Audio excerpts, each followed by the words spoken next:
Do you love your wife? Yes. Prove it. Like, what's the metric? Give me the number that helps me know, right? Because when you met her, you didn't love her. Now you love her, right? Tell me the day the love happened. It's an impossible question. But it's not that it doesn't exist, it's that it's much easier to prove over time, right? Leadership is the same thing. It's about transitions. So if you were to go to the gym, it's like exercise, right? If you go to the gym and you work out and you come back and you look in the mirror, you will see nothing. And if you go to the gym the next day and you come back and you look in the mirror, you will see nothing, right? So clearly there's no results, can't be measured, it must not be effective. So we quit, right? Or if you fundamentally believe that this is the right course of action and you stick with it, like in a relationship, I bought her flowers and I wished her happy birthday, and she doesn't love me. Clearly I'll give up. That's not what happens. If you believe there's something there, you commit yourself to an act of service. You commit yourself to the regime, the exercise. You can screw it up. You can eat chocolate cake one day. You can skip a day or two. You know, it allows for that. But if you stick with it consistently, I'm not exactly sure what day, but I know you'll start getting into shape. I know it. And the same with the relationship. It's not about the events. It's not about intensity. It's about consistency, right? You go to the dentist twice a year, your teeth will fall out. You have to brush your teeth every day for 2 minutes. What does brushing your teeth twice a day for 2 minutes do? Nothing. Unless you do it every day, twice a day for 2 minutes, right? It's the consistency. Going to the gym for 9 hours does not get you into shape. Working out every day for 20 minutes gets you into shape. So the problem is we treat leadership with intensity. We have a 2-day offsite, we invite a bunch of speakers, we give everybody a certificate, you're a leader, right? Those things are like going to the dentist. They're very important, they're good for reminding us or getting us back on track, learning new lessons, but it's the daily practice of all the monotonous, little, boring things like brushing your teeth that matter the most. She didn't fall in love with you because you remembered her birthday and bought her flowers on Valentine's Day. She fell in love with you because when you woke up in the morning, you said good morning to her before you checked your phone. She fell in love with you because when you went to the fridge to get yourself a drink, you got her one without even asking. She fell in love with you because when you had an amazing day at work and she came home and she had a terrible day at work, you didn't say, yeah, but let me tell you about my day. You sat and listened to her awful day and you didn't say a thing about your amazing day. This is why she fell in love with you. I can't tell you exactly what day, and it was no particular thing you did. It was the accumulation of all of those little things that she woke up one day and as if she pressed a button, she goes, I love him, right? Leadership is exactly the same. There's no event. There's no thing I can tell you you have to do that your people will trust you. It just doesn't work that way. It's an accumulation of lots and lots of little things that anyone by themselves is innocuous and useless. Literally, pointless by themselves. People will look at little things that are good leadership practices and say, that won't work, and you're absolutely right.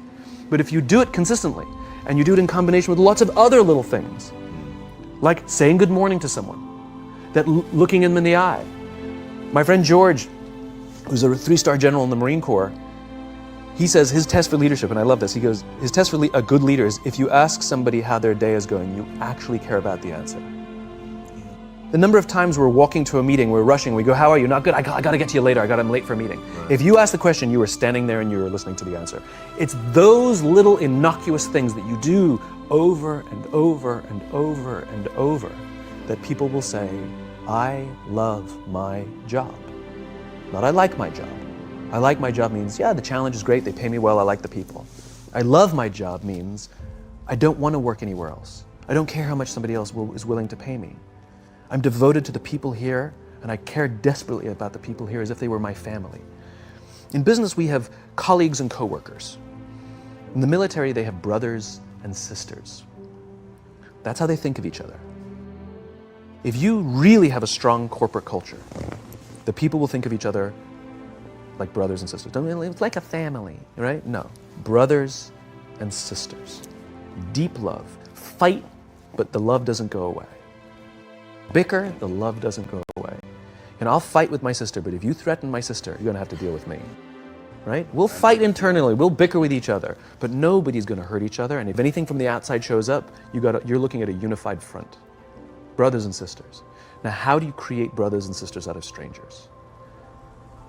Common beliefs, common values, parents, in other words, executives who care about their children's success, who care to raise their children, teach them skills, discipline them when necessary, help them build their self-confidence so that they can go on and achieve something more than you could have ever imagined achieving for yourself. That's leadership, an absolute love and devotion for the people who've committed their lives to this enterprise. It's a human thing. So just as you know how your body feels after a good workout, and you know how your body feels after a big greasy meal, you know that one is good for you and one is not, despite what it may taste like. And that's the problem with short-term gains, right? They feel really good in the short term. We're highly trained social animals. We're highly adapted social animals. We can feel social awkwardness, and we can feel when things are going well. You can sense it. You say you have this sense of laughter, around the office. Like, we don't walk around with blinders. We're like I said, we're made to do this. That's why we can assess if somebody's trustworthy or not. That's why we keep our walls and we're like, yeah, his results are great, but I wouldn't trust him. As opposed to letting down your belt, like, I trust her for anything. I trust her with my kids, my money, anything, So we're highly attuned animals, and so we're good at sensing it. But I will say there is a caveat to your metric of laughter, which is a decent one, is that scale breaks things in human beings. As I said before, we're not made for populations bigger than about 150-ish. It's called Dunbar's number. Robin Dunbar, a professor from Cambridge University, theorized that we cannot maintain more than about 150 close relationships. And the way he defined a close relationship is, if you're at a bar with a bunch of friends and somebody comes in, would you ask that person to join you or not? And it's about 150 that we would ask them to come join us. And if you think about the reason, that actually makes perfect sense, which is there's two limiting factors. One is time. If you only gave 2 minutes to every person you know, you'd make no close friends. And the other one is memory. You just can't remember everybody.